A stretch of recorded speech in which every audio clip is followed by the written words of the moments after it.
السلام عليكم ورحمة الله وبركاته. أعوذ بالله من الشيطان الرجيم. بسم الله الرحمن الرحيم. الحمد لله رب العالمين بارئ الخلائق أجمعين باعث الأنبياء والمرسلين، ثم الصلاة والسلام على خير خلقه العبد المؤيد والرسول المسدد حبيب إله العالمين أبي القاسم المصطفى محمد.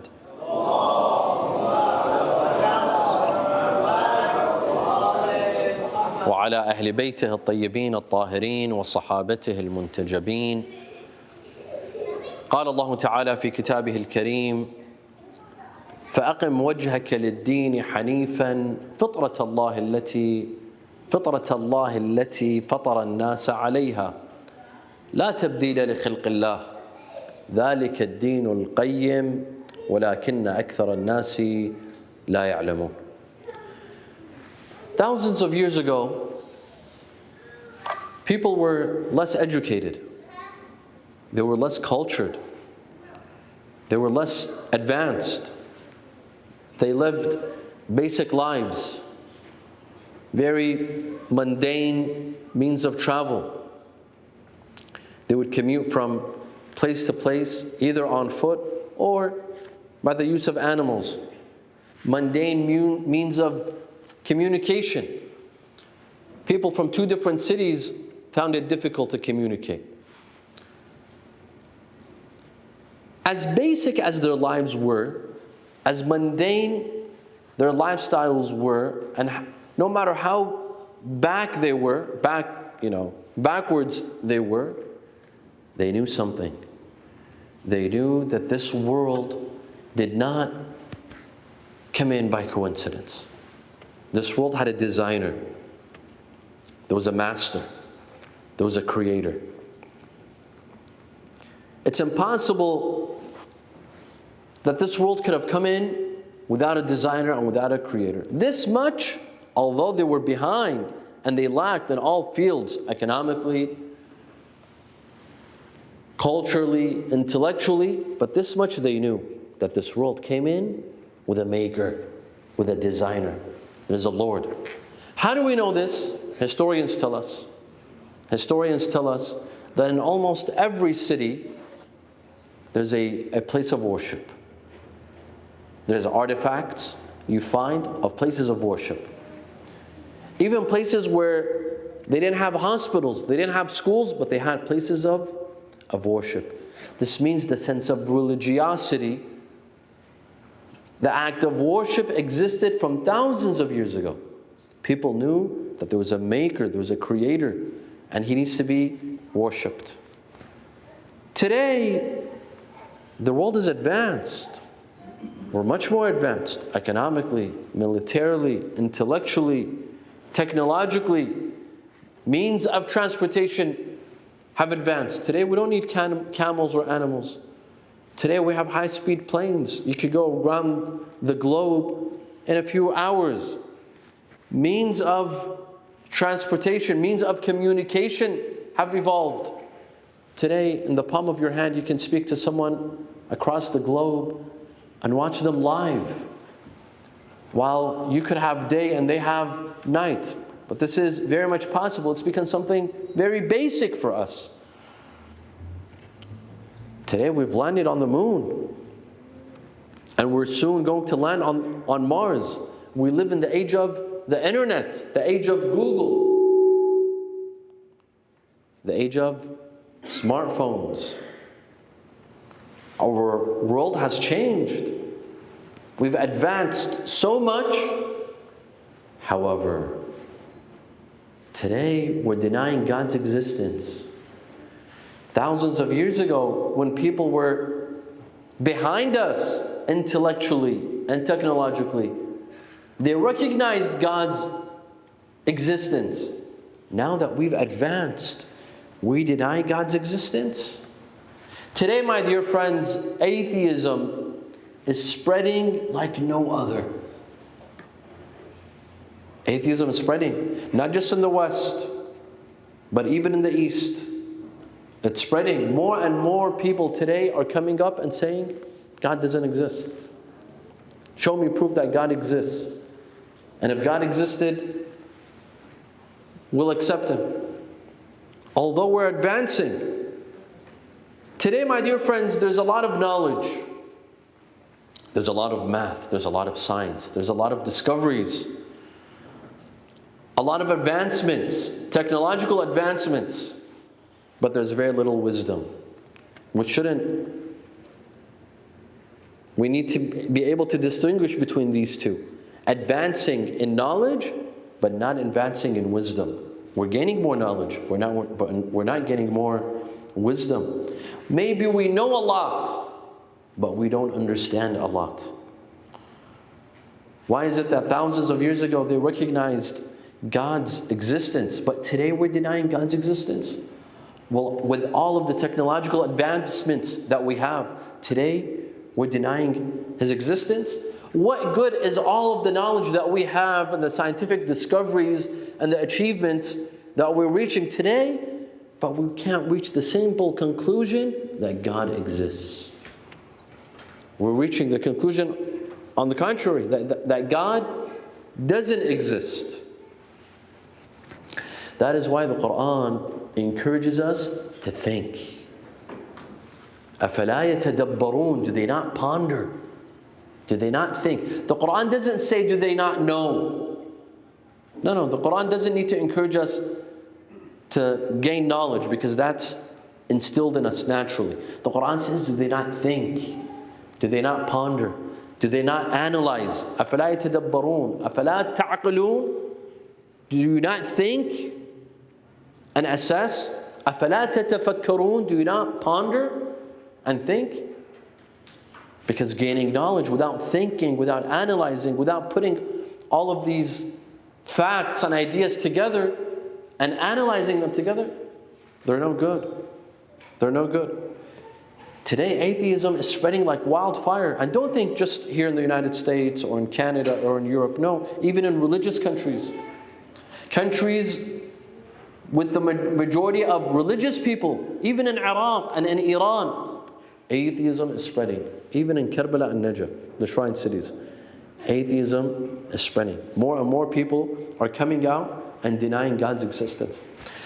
You know what's interesting is that previously, scientists were proponents of religion. They called people to faith. They were agents of religion. They were scientists, but they were men of religion at the same time. For example, Ibn Sina. Ibn Sina was a physician. He was a doctor. He was a philosopher, and he was a theologian at the same time.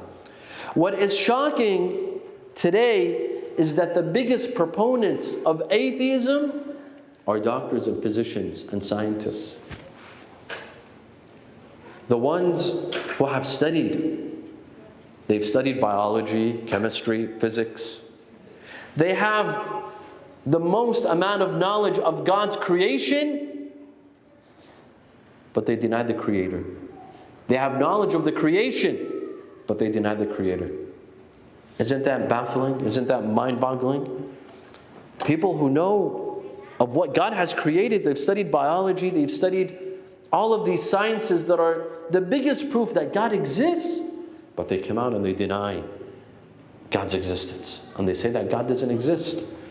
We have science. We have the Big Bang. We have Darwinism. We believe in evolution. We believe in natural selection. And these theories are enough. They're intellectually fulfilling, and hence we don't need to believe in religion. I don't need to believe in God's existence when I have theories like the Big Bang, like the evolution, and like natural selection. Fine. So they tell us of the Big Bang Theory. And when the Big Bang Theory occurred, this entire universe came into being. But how? Who set off the Big Bang Theory? Who set off the Big Bang, not the theory, the actual event? Who set off? They said, we don't know. It happened by coincidence. This whole event, the Big Bang, and what came as a result of the Big Bang, it all came as a coincidence. If I told you that this iPhone, it's an iPhone 12 by the way, If this iPhone, I found it in the desert. Yeah, I found it in the desert. This iPhone with beautiful apps, so many important apps. I could tell the Qibla, I could tell the time of Iftar and the time of Maghrib. I have an entire library, tens of thousands of books. I can communicate with people. I could do so much with this phone. But this phone, I found it in the desert. Would you believe me? Who would believe me? You would either say he's lying or he's insane. He's delusional. How could you find this beautiful device, this important device, in the middle of the desert? How is that possible? What sort of coincidence is this that these gadgets, they came in together and they formed an iPhone 12? Is that a coincidence? Those who believe in the Big Bang Theory and tell you that it occurred by coincidence, they will call me a liar. And they will tell me you're insane because this phone could not have happened by coincidence. What can I tell them? That there's natural selection, that the gadgets and the pieces of this phone, they naturally selected each other. Would they buy it? Or I tell them it evolved. It evolved from Nokia to those basic phones that we used to have 20 years ago. And then it evolved to iPhone 1, 5, 10, 12. Evolution. Does that work? Of course they won't accept it. No one would accept it. No one would accept such a coincidence. If you can accept the creation of a phone by coincidence, how could you accept the creation of this universe by coincidence? You told me this is a coincidence? What sort of coincidence is this? That's the whole idea of atheism. That's what they're trying to sell us. طيب. Hossein Muhammad Baqir al-Sadr, a grand scholar from the city of Najaf, he wrote a book called Al-Usus al-Mantiqiyya fi al-Istiqra', the theory of probability. Now, this was a great achievement. Why? Because typically, traditional scholars, if they would write a book, they'll write something on jurisprudence, Islamic law, something within their own school of thought. If not within their own school of thought, within their religion. But to write a book that has nothing to do with Islamic law, and it has nothing to do with your school of thought per se, nor with your religion, but something outside, something that deals with math and statistics and probability, this was a major achievement. This was never done before. Sayyid Muhammad Baqir al-Sadr developed the theory of probability, and he used the theory of probability in several areas. One of them in proving God's existence. First of all, who is al-Sadr? And second of all, what is the theory of probability? Sayyid Muhammad Baqir al-Sadr is a prodigy. Since he was young, ever since he was a child, he was brilliant, he was smart. He would finish every grade in half of a school year. So in every school year, he was going up 2 grades. And that's how he finished school. A great mind, a brilliant scholar, who came up with a lot of theories in Islamic law, in jurisprudence, in tafsir, and every area of Islamic sciences and Islamic studies, he left his imprints. He left theories and ideas. And all of this, and he was an orphan. He lost his father as a child. He was raised by his brother. Imagine an orphan who lost his father but could achieve so much. And unfortunately, he was executed at the hands of Saddam Hussein on April 9th of 1980 at the mere age of 48. He was 48 years old. Ayatollah Sayyid Muhammad Baqir al-Sadr.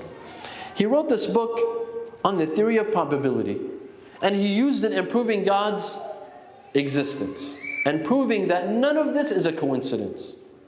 None of this is a coincidence, mathematically, scientifically, through probability. How?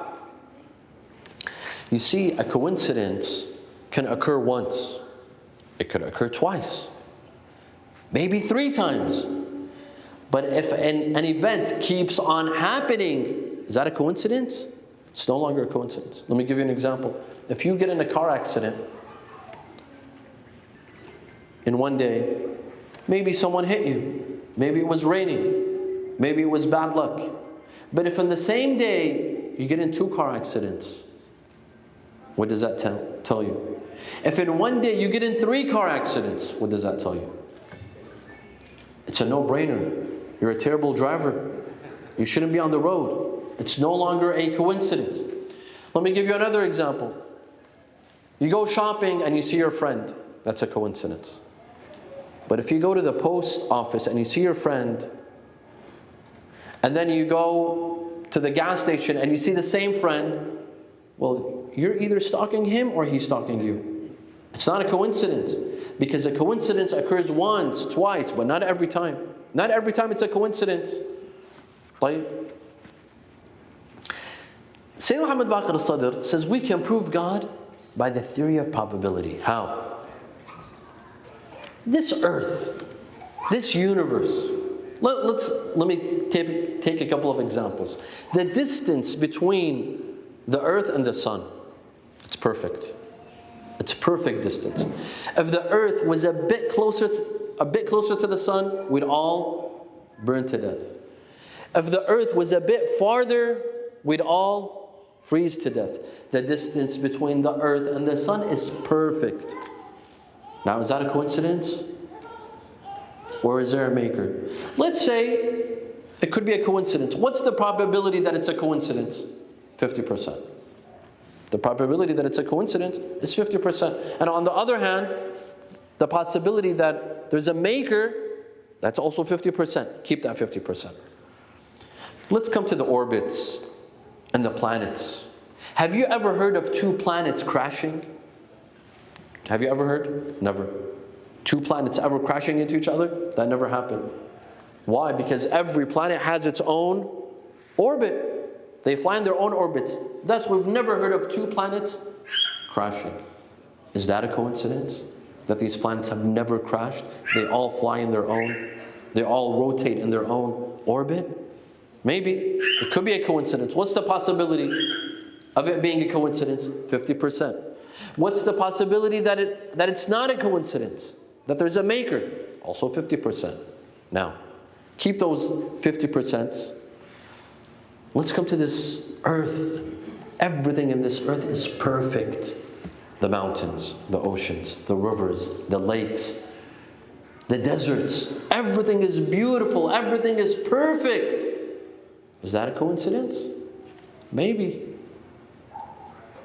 What's the possibility of it being a coincidence? Again, 50%. Let's come to the human body. The human body, our organs, the heart, the lungs, the livers, the kidneys, all of the entire system that we have. Imam Ali alayhi salam says, وَتَظُنُّ أَنَّكَ الجُّرْمُ الصَّغِيرُ وَفِيكَ انطَوَى الْعَالَمُ الْأَكْبَرُ. You think that you're a small particle, but inside of you, you carry an entire universe. There's an entire universe, an entire system in us. Is that a coincidence? Let's say that's a coincidence, 50%. Now, these 50%, what do we do to see if whether all of this is a coincidence? Do we add them up or do we multiply? The probability of the sun and the earth, the distance, was a coincidence. And then we take the planets rotating in their own orbits. وَكُلٌّ فِي فَلَكٍ يَسْبَحُونَ. And we take the human body. We multiply.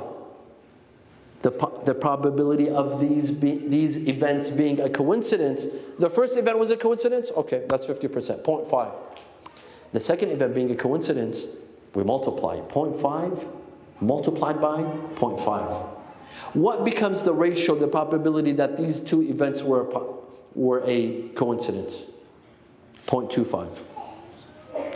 You take another event and you multiply that. The chance that was also a coincidence. 0.25 multiplied by 0.5. What do you get? 0.125. Take another event that we see is perfect. What's the probability that was a coincidence? Again, multiply that by 0.5, because that's how probability works. That's how statistics work. You'll get 0.0625. The more we add to these events that we think they're a coincidence, and we want to see the probability, are they a coincidence? And we add them to the rest of the events. The possibility that all of these events were a coincidence, the ratio keeps on decreasing. Eventually you'll reach 0.0000 something. That's the probability that these events were all a coincidence. This is math. This is probability. This is science. When you add them all up, it can't be a coincidence. It's just factually not correct. Sallu ala Muhammad wa ala Muhammad. Richard Dawkins, who's the father of modern atheism, he wrote a book in 1996 called The God Delusion. And it became a New York bestseller. And it was translated to lots of languages, including Urdu, including Arabic and Farsi. His hypothesis in this book, The God Delusion, is that a supernatural creator almost certainly does not exist. You see, he says almost certainly. He doesn't say certainly, because he himself is not sure. He says almost certainly a supernatural creator does not exist. And he says this is a delusion. Why did he write this book?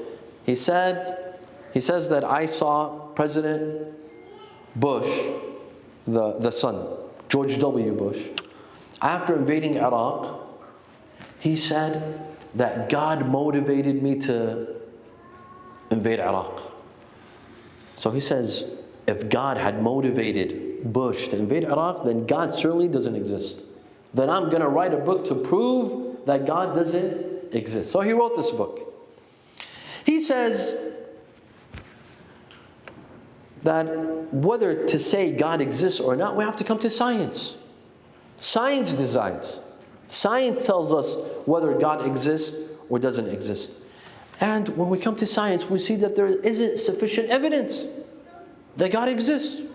We don't have sufficient evidence, to say the least. On the other hand, we have the Big Bang Theory. This explains to us how this universe came into being. We have the theory of evolution.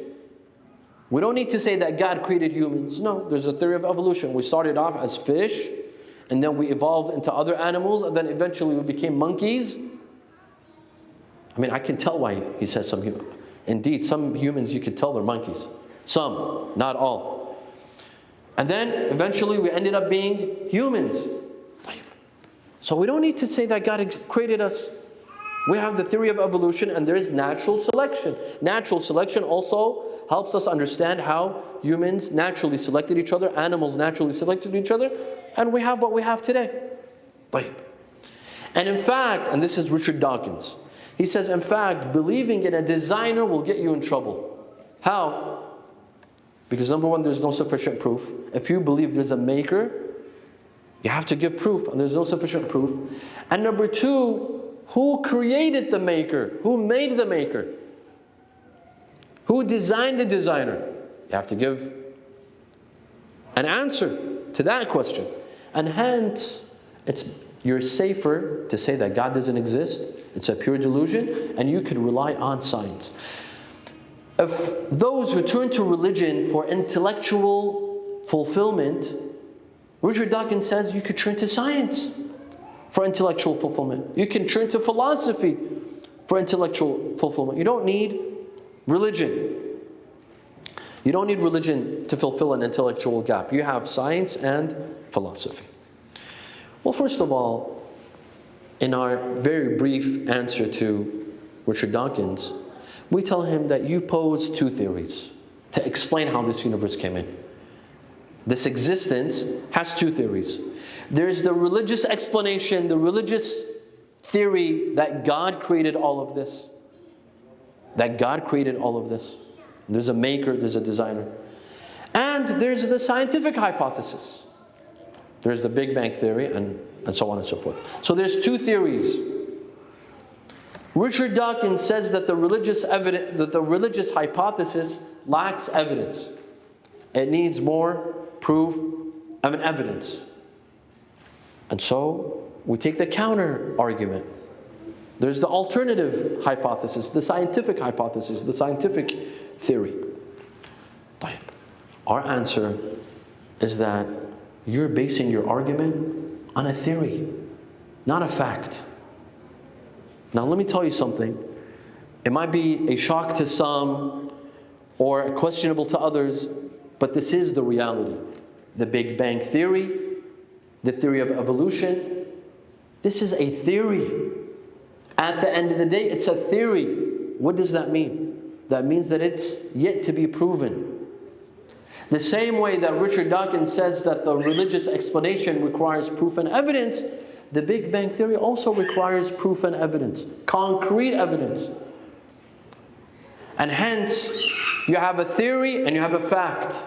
The Big Bang Theory is not a fact. It still hasn't reached the stage of being a fact. It's merely a theory. Yes, you can support it. You can support this theory by certain, evidence and proof. But it's not a fact. It's still a theory. It's still a postulation. And so is the theory of evolution. They tell us that we evolved. We as human beings, we evolved. We started off as fish and we ended off being humans. How long ago did this happen? That humans evolved from fish to human beings. When did this happen? If the theory of evolution is correct, especially to humans, maybe it applies to other things. But to human beings, if the theory of evolution is correct, why are we evolving? Why are we evolving? We human beings, we've been the same. For the past thousands of years, we haven't changed. It's the same human body, the same amount of fingers, the same amount of toes.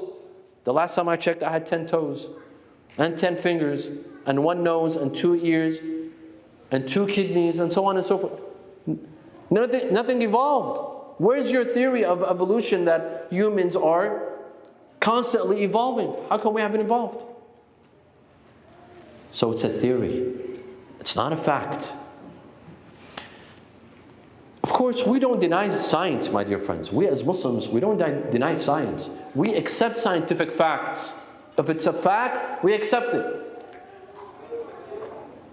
The earth is round. This is a fact. The earth rotates around itself, revolves around itself. This is a fact. The earth rotates around the sun. This is a fact. We don't deny these facts. If it's a fact, we accept. But if it's a theory, it's a postulation, it's a theory. You don't come and negate religious facts. You come and negate religion and the notion that God exists because of a fact, or because of a theory that you haven't been able to prove. And unfortunately, scientists always tend to prove themselves wrong. And this is normal. Scientists discover something today, in 2 years now, they'll negate it. They'll discover something else. A few years ago, they were telling us that the atom is the smallest living thing. And then they told us, no, we made a mistake. It's the cell. The cell is smaller than the atom. You make mistakes. You constantly learn something new. There's always new discoveries. How is it that you can sell me the theory of the Big Bang or natural selection or the evolution as facts, and you tell me that religion is wrong? How is that possible? How is that possible? Hence, let's go back. Let's conclude. We can prove God's existence. It's math and it's science. If you're looking for science, like Richard Dawkins, who wants everything based on science, this is science. You want proof and evidence based on math, this is math. This is probability. The theory of probability. We can prove God's existence mathematically, because a coincidence doesn't keep on happening. A coincidence doesn't keep on happening. It's based on probability. This perfection in the universe, the perfection on earth, the perfection in the human body, the perfection in everything. That's a coincidence? Remember, you rejected this coincidence. You said this could not have been a coincidence. I'm telling you, I found this in the desert. But you're telling me no. That's impossible. This gadget could not have been found in the desert. It has a maker. It has a maker. But this universe, Came in by coincidence? Impossible. My dear friends, God never disappeared for us to look for proof of Him. You need proof and evidence of someone who disappeared. God never disappeared. God is always there. How could we not see Him? Imam Ali alayhi salam was asked, هل ترى ربك? Do you see your Lord? He said, of course. وكيف أعبد ربا لم أره? How can I worship a God? How can I worship a God that I can't see? But then he said, I see Him, but not with these eyes. I see Him with my heart.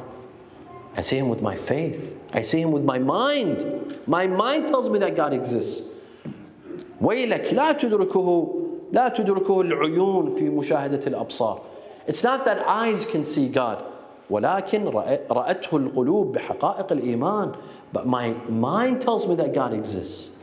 God exists because my mind tells me, logic tells me, reason tells me that God exists. How can we not see God? It's so shocking that a scientist comes out and says, God doesn't exist. It's all about science. You're a physician. You've seen what God created. You've seen what God is capable of. And you become an atheist? You become a proponent of atheism instead of being a proponent of theism and deism. And in believing that God exists, some people are blind and you can't do anything about it. If you can't see God and you can see everything else, then you're flat out blind. And you can't see anything if you can't see the existence of Allah Azza wa Jal. This was the first lecture of our series on God consciousness. Today we discussed proving God's existence mathematically. Tomorrow night, inshallah, we'll discuss why God has created us. Why did He create us? For what reason? What purpose? What is the meaning behind bringing us into this life? Bismillah ar-Rahman ar-Rahim. اللهم إني أسألك أن تجعل فيما تقضي وتقدر من الأمر المحتوم في الأمر الحكيم من القضاء الذي لا يرد ولا يبدل أن تكتبني من حجاج بيتك الحرام المبرور حجهم المشكور سعيهم المغفور ذنوبهم المكفر عن سيئاتهم وأن تجعل فيما تقضي وتقدر أن تطيل عمري في خير وعافية وتوسع في رزقي وتجعلني ممن تنتصر به لدينك ولا تستبدل بي غيري. أعوذ بجلال وجهك الكريم أن ينقضي عني شهر رمضان أو يطلع الفجر